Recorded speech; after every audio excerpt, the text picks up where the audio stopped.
Hello and welcome to Skyline, ladies and gentlemen. I'm Dhruti Yatri, and as always, thank you for joining me.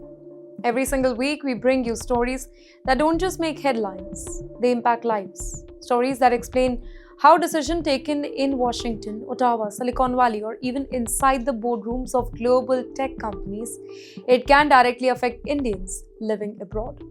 Well, today's episode, it is packed with some of the biggest international developments that every Indian, every American, every Canadian, and every student who is planning to study overseas, every professional who is working in the tech industry, every family with relatives abroad should know.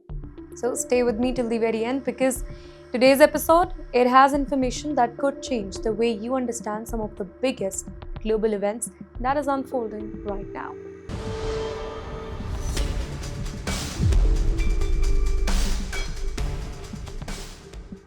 Well, let's start with our first story tonight. For years, social media companies have told us that technology connects people, spreads information faster than ever before, and gives everybody a voice. But what happens when the same technology starts making mistakes that involves a country's prime minister? What happens when harmful content continues appearing online despite repeated warnings? And what happens when the government finally decides that enough is enough? Ladies and gentlemen, that is exactly what has happened in India. The Indian government has taken one of the strongest positions yet against Meta, the company that owns Facebook and Instagram. This is not just a routine technical error, by the way. It is not about one deleted post. It is about trust, which is priority.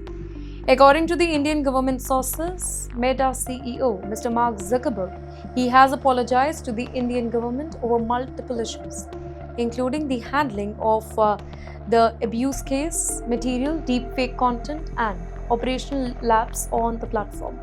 The apology came after the company's senior global executives they were summoned by the Ministry of Electronics and Information Technology for high-level discussion. Now, many people may ask, why did the Indian government become so serious this time? Well, the immediate trigger, it was the temporary removal of the Prime Minister Narendra Modi's Facebook posts.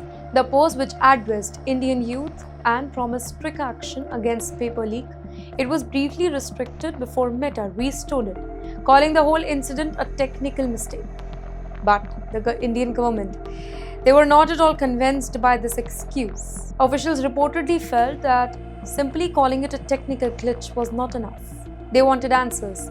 How could a verified account belonging to the Prime Minister of India face such an issue?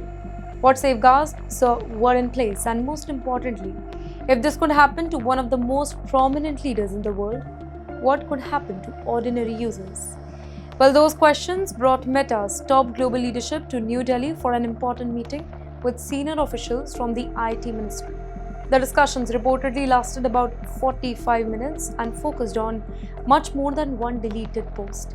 And yes, there was an important issue that received equal attention: abuse, commonly known as CSAM. Over the past several months, Indian authorities have repeatedly expressed concern over advertisements and content related to minors appearing on social media platforms. The government had already issued notices to Meta on this issue, though, and during the latest meeting, officials again asked what concrete measures the company was taking to stop such a content from spreading. Deepfakes also became a major point of discussion, by the way. AI has made it easier than ever to create fake videos and manipulated images that could look incredibly real. While that technology itself can be useful, it has also created new challenges involving misinformation, fraud, and reputational damage. Well, the Indian government wants technical companies to move faster in detecting and removing such harmful content before it reaches millions of users. And perhaps that is the biggest takeaway from this entire episode. For years, governments across the globe largely asked social media companies to regulate themselves. Now, that particular approach, it is changing. Countries are no longer satisfied with explanations about mistakes happening. Well, they want accountability before mistakes become a crisis. Well, for millions of Indians using Facebook and Instagram every single day, this story is about something much bigger than one platform.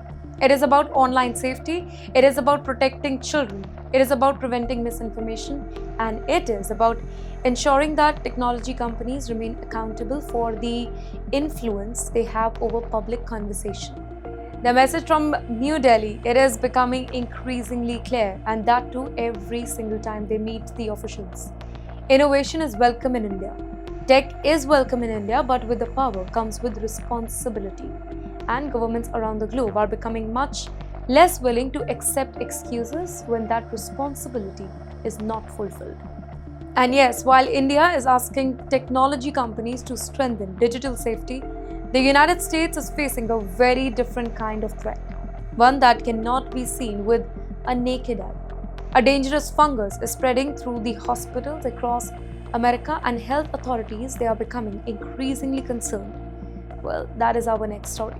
When most of the people think about dangerous outbreak, they usually think about viruses, COVID-19, that type, or perhaps another global pandemic.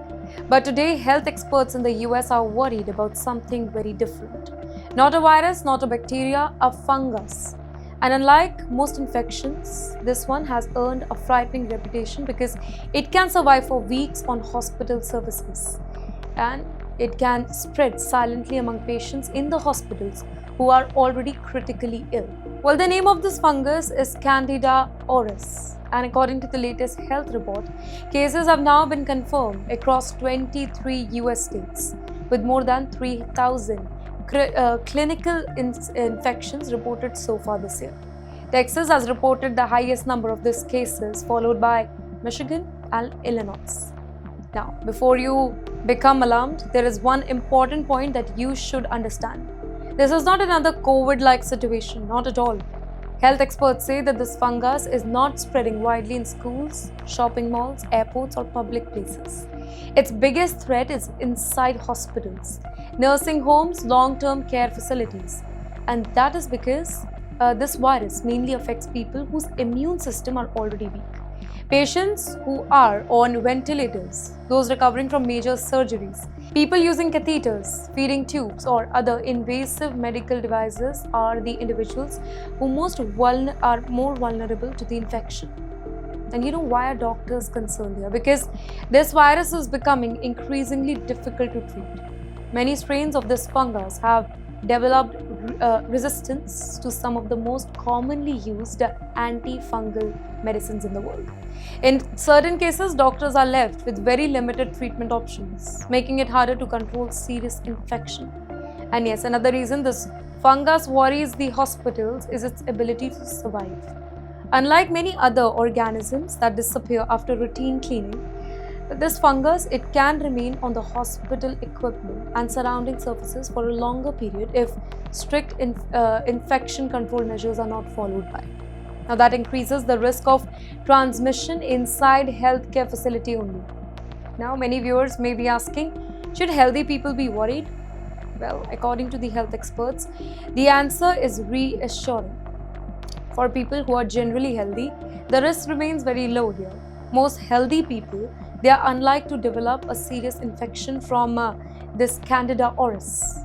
The whole concern is mainly for patients who are already seriously ill and receiving treatment in hospitals or long-term care facility. But still, this breakthrough carries an important lesson. The medical world has spent years focusing on viruses and bacteria. Now doctors are also being reminded that drug-resistant fungal infections, it can become an equal serious challenge. As fungi becomes more resistant to available medicines, hospitals will need stronger infection control system, faster diagnosis and better surveillance to protect vulnerable patients. In the meantime, for Indians, Americans, whoever is living in America, certainly those who are elderly or who are already on a medical treatment, good hygiene, following hospital safety protocol and seeking timely medical attention if doctors suspect an infection can all mark a significant difference. Because sometimes the most dangerous health threat, they are not the ones making daily headlines. They are the ones spreading quietly behind the hospital doors. And yes, while American hospitals are dealing with an invisible health threat, Canada has introduced a new law aimed at protecting something very different. It's democracy.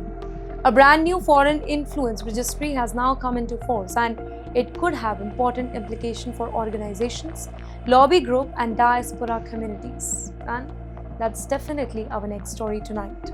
Well, every country has one responsibility that stands above almost everything: protecting its democracy, protecting its institution, and ensuring that decisions affecting its citizens are made by its own elected representatives, not by any hidden foreign influence. And that's exactly why Canada has now taken a major step that is drawing attention across the globe. The Canadian government has officially launched a foreign influence registry, basically a system designed to increase transparency and foreign influence activities. Under the new law, individuals and organizations that have an arrangement with a foreign principal to influence the Canadian political or government decision-making will now be required to register those activities publicly. That's right, according to the Canadian government, this particular law, it is not meant to stop legitimate international engagement. Countries regularly try to influence each other's policies through diplomacy, through trade, through international cooperation. Canada itself does the same with the other nations. Well, here, the concern begins when that influence that becomes secretive. Ladies and gentlemen, when governments or organizations attempt to shape public opinion, influence the elections, or affect the policy decisions without being transparent about who they represent. And that is exactly what this new registry is designed to address. The law, it is, by the way, officially known as the Foreign Influence Transparency and Accountability Act.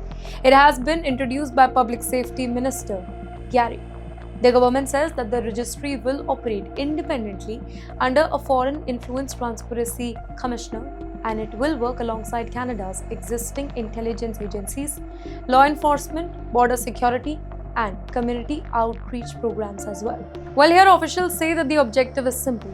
If someone is trying to influence Canadian politics on behalf of a foreign government, Canadians deserve to know who's influencing policy, whose interests are they representing, and how could those activities affect public decision making.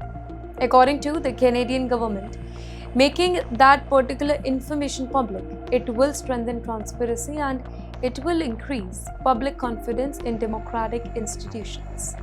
Now, if all of this sounds very familiar, that's because Canada is following a path that countries like the United States have already taken through similar foreign agent registration system. And interestingly, as Canada strengthens transparency laws at home, another international debate involving foreign influence has suddenly shifted the spotlight towards India. A Republican congressman from the United States, Ray Moore, he has publicly criticized India's proposed amendments to the Foreign Contribution Regulation Act, better known as the FCRA. The congressman claims that the proposed changes could allow the Indian government to take over churches and religious charities if an organization's FCRA registration is cancelled, if it is surrendered, or if it is allowed to expire, calling it a clear attack against Christians. He warned that if the legislation moves forward in its present form, it could become a matter of concern in India and US relations. Now, naturally, those remarks quickly triggered a political debate in India, but what exactly does the proposed amendment say? Let's talk about that. According to the draft legislation, though, the government would have the authority to establish a designated authority to manage foreign contributions and assets created using those funds after an organization loses its FCRA registration. However, the proposal also specifically states that if the asset is a place of worship, its religious characters must be maintained. The bill also proposes reducing the maximum punishment for violation of the Act from 5 years to imprisonment to 1 year, making it another significant change in India's foreign funding regulations. In fact, government data shows just how large the FCRA system has really become. Between 2019 and 2022, more than 55,000 crore rupees in foreign contributions were received by thousands of organizations across India. As of July, over 14,000 organizations held the active registrations, with thousands others had earlier cancelled or allowed to expire. Interestingly, even leaders within India's opposition who have criticized the proposed bill also rejected the American congressman's comments here. Several opposition MPs said that they opposed the legislation on policy grounds, but they also made it clear that India's parliament alone has the authority to decide its own laws. Now, perhaps that is what makes these two stories so fascinating.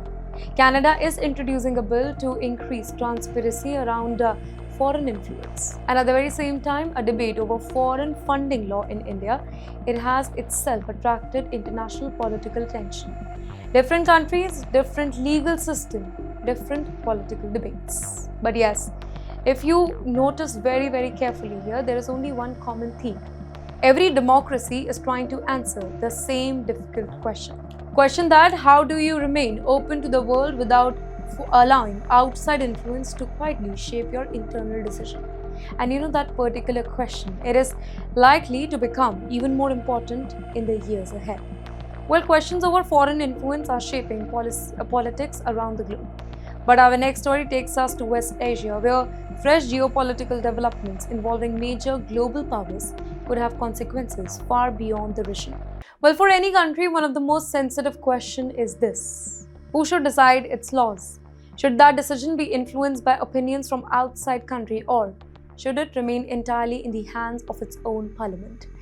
Well, that question has suddenly moved to the center of political debate involving India and the United States. A Republican congressman from the US, Ray Moore, he has publicly criticized India's proposed amendment to Foreign Contribution Regulation Act, better known as FCRA. His remarks have attracted attention not just because of what he said, but because he also just suggested that the issue could affect the relationship between India and the US. Now, what exactly is this particular debate? Let's talk about that. The proposed FCRA Amendment Bill 2026. This bill seeks to change the way the government manages foreign-funded organizations whose registrations are cancelled, surrendered, or allowed to expire. Under the proposal, the government would have the power to appoint a designated authority to take over the management of foreign contribution and assets created using those particular foreign funds. However, wait for a moment, there is one important point that many people may have missed. The proposed bill also clearly states that if those assets include a place of worship, its religious characters must be maintained. Well, apart from that, the legislation, it also proposes reducing the maximum punishment for violating of the act from 5 years to imprisonment to 1 year, making it another significant change under the proposed amendments here. But it was one particular provision that caught the attention of Congressman Ray Moore. In a post on social media, Moore, he claimed the amendment could allow the Indian government to take control of churches and religious charities, calling it a clear attack against the Christians. He warned that if the bill moved forward in its present form, it could become a matter of concern in India and the United States bilateral relationship. Now, naturally, those comments quickly triggered a political debate inside India. But interestingly, the strongest response, it did not come only from the government. It also came from the oppositions. Several opposition leaders who themselves have criticized the proposed FCRA amendments also rejected the American congressman's remark. Their argument, very simple: they may disagree with the bill, they may oppose certain provisions, but India's law must be debated and decided inside India's parliament. It should not be influenced by statements from foreign lawmakers. In fact, one opposition MP, he described the comments as an attack on India's sovereign right to make its own law. Another one said that while political parties may disagree with each other domestically, they do not welcome outside political intervention in India's legislative process. And that is what makes this whole story particularly interesting. Ladies and gentlemen, it is no longer just a debate about one bill. Not at all. This whole matter, it has become a debate about sovereignty. Rather, I would say India's sovereignty. Who has the right to comment? Who has the right to make changes? Where should international concern end? Who should interfere in India's domestic acts? And where should a country's own democratic process begin? Well, and yes, there is another reason why this issue has attracted so much attention. According to the Ministry of India's Home Affairs, organizations across India received more than 55,000 crore rupees in foreign contribution between 2019 and 2022. As of July 2026, over 14,000 organizations held active FCRA registrations. Now, those numbers show just how significant the FCRA framework has become over past few years. Well, for supporters of the proposed amendments, the objective is stronger oversight of foreign-funded organizations. But for critics, the whole concern is whether the new powers could become too broad or not. Now, that particular debate, it will now continue inside India's parliament. But one thing has already become extremely clear. The discussion has expanded far beyond India's border. It has become part of a larger international conversation about foreign funding, about national sovereignty, about religious organizations, and the balance between regulations and freedom. And regardless of which side one support, one principle remains common across all the democracies. Principle that every nation believes it has the right to frame its own laws according to its own constitutional process. Well, that's exactly why this debate is likely to remain in the headlines in the days ahead. Now, from a debate over sovereignty and foreign funding, we now move to another story that could reshape global geopolitics. The next development involves growing international tension that are being watched very closely by governments around the globe. Well, some places are important because they are cities. Some places are important because they are financial centers. And then there are places like Jebel Ali. Locations so critical that if something unusual happens over there, the entire world pays attention. Well, that is exactly what happened in Dubai after reports emerged of multiple explosions inside Jebel Ali industrial area. According to initial reports, at least 7 explosions were heard within a span of just 20 minutes. Soon after, videos began circulating on social media showing thick black smoke rising above the industrial zone.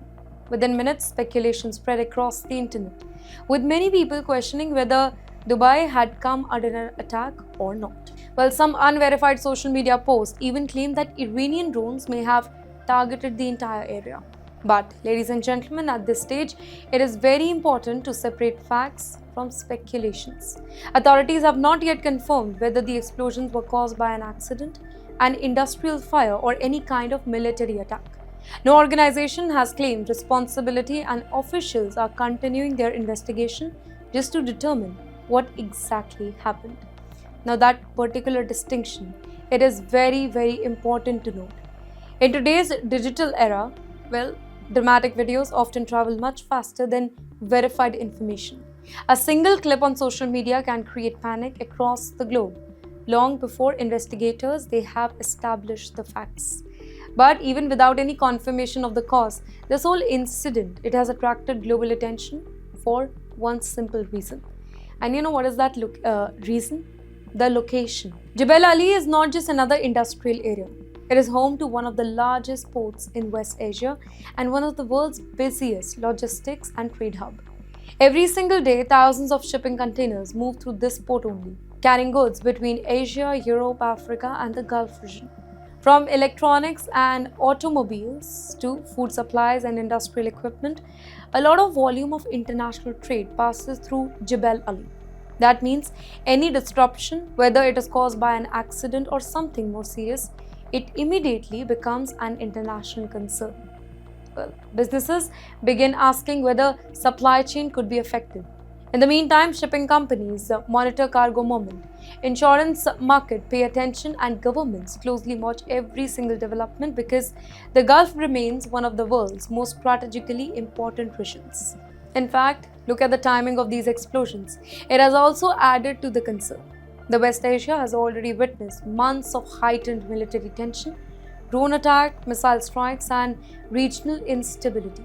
Now, because of that backdrop, even an industrial incident, it can quickly raise a lot of question about whether something larger could be unfolding or not.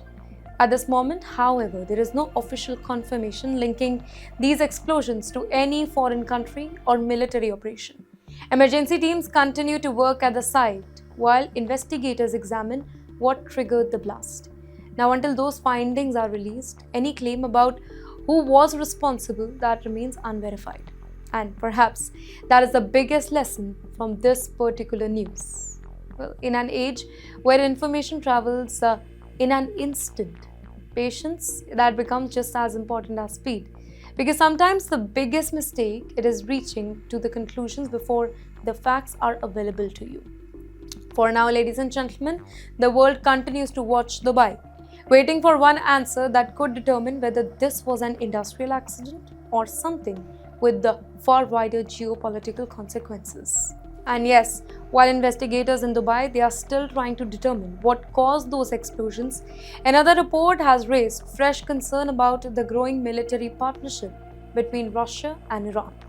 And if the claims are true, then they could significantly change the balance of power in West Asia. And here comes our next story. Well, a new controversy is shaking Washington, and this time the question is not about a battlefield victory or a defeat, but about conspiracy. Is the US underreporting its military casualty? Well, a recent report by The Interceptor has raised serious questions about how the Pentagon is counting American military losses.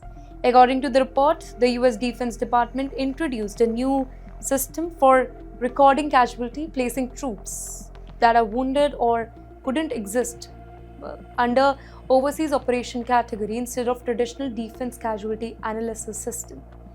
Well, the report claims that while the Pentagon's official number shows just about 704 casualties, an independent investigation suggests the real figure could be much higher, potentially 900 casualties. The allegations have triggered a political storm, by the way, with critics questioning whether the Pentagon is trying to reduce public attention on the scale of Iran's retaliation here. However, ladies and gentlemen, the Pentagon has strongly rejected these claims, calling accusations of hiding casualty numbers baseless and meticulous.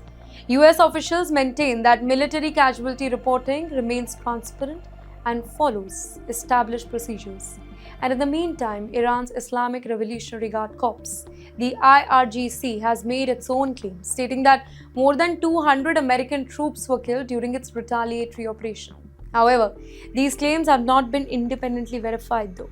The bigger question now is not just about numbers, it is about trust. During period of conflict, casualty figures often become part of an information war, where every side tries to control the narrative. And as tension between Washington and Tehran continue, the battle over what happened on the battlefield is now moving into the halls of power in Washington. But while America debates its losses in West Asia, another military flashpoint is heating up thousands of miles away. We are talking about the Korean Peninsula here. A new warning from North Korea has sent fresh shockwaves across East Asia. This time the target is not directly Washington, but a close US ally, Japan. North Korean leader Kim Jong-un's powerful sister, Kim Yo-jong, has issued a sharp warning after Japan conducted a test involving US-made Tomahawk cruise missile. In a statement carried out by North Korea's state media outlet KCNA, the sister accused Japan of rapidly transforming itself into a military power capable of launching pre-emptive strikes. She warned that Pyongyang would respond by developing what she describes as additional military option if Japan continues expanding its defense capabilities. In fact, they also blamed the United States for supporting Japan's military buildup, arguing that Washington's supply of advanced weapons, including Tomahawk missiles, it is changing the balance of power in the entire region. But yes, in the meantime, Japan says its military modernization is a response to growing security threat from multiple directions, including Russia, China, North Korea. Tokyo has been significantly expanding its defense capability in recent years, moving away from its traditionally limited military posture and its increasing investment into long-range missile systems. Now, for North Korea, these developments are being portrayed as direct threat. The danger is that every new missile test, every military exercise, and every warning statement, it adds another layer of tension to an already fragile region. And now, as Asia faces growing military competition, the US itself is preparing for another possibility. a future conflict involving the world's biggest nuclear powers. Because behind the scenes, the Pentagon is now rethinking how America would respond if a war breaks out with China or Russia. And that brings us to our final story tonight. Pentagon drafts new nuclear strategy for possible China or Russia conflict. The US is preparing for a future battlefield that could look very different from previous wars. According to the reports, the Pentagon is working on a new nuclear strategy designed for a potential conflict involving major rivals like China or Russia. The strategy is reportedly being led by Defense Department policy chief. Well, that person is examining how the US could respond if a regional conflict threatens to escalate into a larger confrontation. Ladies and gentlemen, one major focus of this review is the possible role of short-range tactical nuclear weapons into a crisis situation. The idea behind this strategy is to maintain a stronger deterrent, preventing an enemy from believing that America would hesitate to respond during a major territorial conflict. Well, the updated plan is expected to be presented during a military event in Nebraska, where the decisions are going to take place. In the meantime, reports also suggest that the officials will visit the US Strategic Command, the organization responsible for managing America's nuclear forces, including their nuclear-capable submarines, bombers, and land-based missiles. The review comes at a time when Washington believes it faces an increasingly complex security environment. The Pentagon, that organization has previously warned the United States could now face pressure from two major nuclear competitors, and that too at the same time. We are talking about China and Russia here. Officials have also raised concern over China's growing military cooperation with Moscow during the Ukraine war. Beijing is also accused of providing dual-use technology, including electronics and equipment that could support Russia's military capabilities forward. And in the end, at the very same time, Western officials believe that Russia's missile experience and technology sharing, it could help China improve areas like missile defense, submarine technology, and advanced weapon system. Well, the US has expanded its security monitoring effort now, adding more foreign institutions from China, Russia, and Iran to a list of organizations considered potential national security risk. Message from Washington, very clear. The next major conflict may not only be fought with conventional weapons. It could involve a much bigger strategic contest involving tech, nuclear deterrence, and global influence. And with that, we wrap up today's Skyline edition, ladies and gentlemen. From Iran's attacks on American troops to North Korea's warning over US weapons in Japan. And now, Pentagon's preparation for a possible nuclear confrontation with China and Russia. The world is entering a phase where every military decision carries global consequences. I'm Dhruti Atri, this was Skyline, and I will see you in the next episode.